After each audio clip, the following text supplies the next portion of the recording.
بسم الله الرحمن الرحيم marka hore wasalaam dhamaan SBC iyo shacabka Soomaaliyeed meesha joogaan xaafada shacabka Hirbulland طبعا baa loo xiray suuqa way u weyn waa cashuur la kordhiyay oo dadkii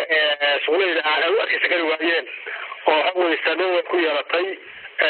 ganacsigii shacabka gobolka bari Boosaaso marka waxaan salahay in hadana shacabka Hirbulland xaafada shacabka ku dhaqan gobolka bari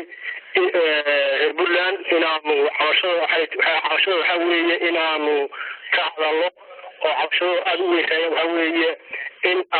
madaxweynaha iyo gudoomiyaha gobolka iyo duqa inay naga daayaan cashuurta xadkaas leeg oo shacabku soo qaadi karaan dadka xilli lagu soo dadka danyar ku bateen cashuurka soo laasay ku dhacdo dadka danyar ku dhacsa marka waxaan rajaynaynaa in uu madaxweynaha iyo shacabka dowladda Puntland inay hawsha xabashadaas ay naaq bashaan rajaynaynaa waxaan rajaynaynaa haddana shacabka ganacsatada ee gobolka soo qaasada in ay hawsha wax naga qabtaan waa gartay horay canshuur horay leeyahay kama qaadi jirin miya maxaa ku soo beegay inaad idinku cashuurta diidaan saaqa suuqa u xidhaan wallahi waxa ku soo beegay waxa weeye naga qaadi jirin laakiin dadka cashuurta bixiya cashuurta wax saayid lagu soo kordhiyay ma garat waa gartay marka sababta weeye keenay in suuq la xiro oo suuq dakhli bardoodo iska qaad jirtay dawladdu ku soo jirtay sababta waxa weeye waa cashuur kordhin mudane waxaan ka rabaa lacagtii hore la idinka qaadi jiray iyo ta hadda la idinka qaado oo adiidisaan muxuu yahay farqiga u dhaxeeya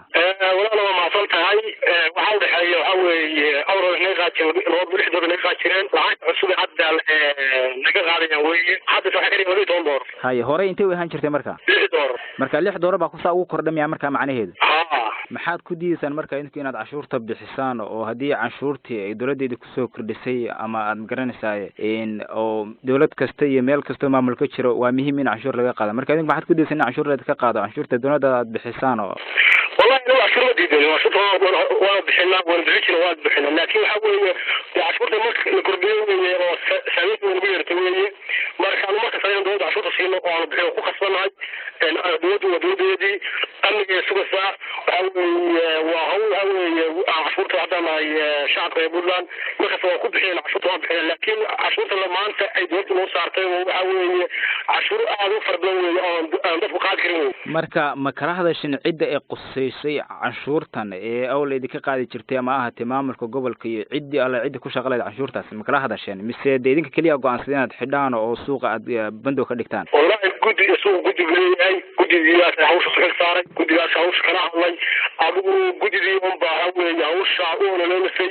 inay suuqa shaqada u furanto ay shaqaystaan cashuurtina ay bixiyaan laakiin adigu si fahmaan iyo arki hadaladii gudiga wadeen waa gartay marka ma jira wax hadda idinku kulamo idin socdo aad kala hadlaysaan cashuurta cid ay qosashay cashuurtaasi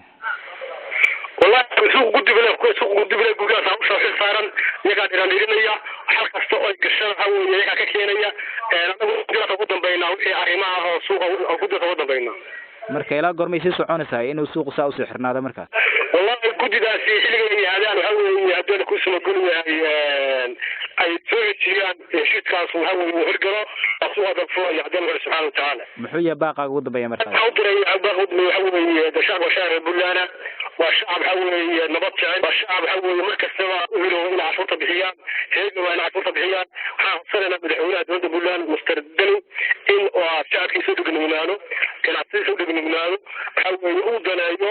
shacabkiisa iyo haddana ku soo deegaankiisa u daneeyo ganacsiga u dhignaado rajayna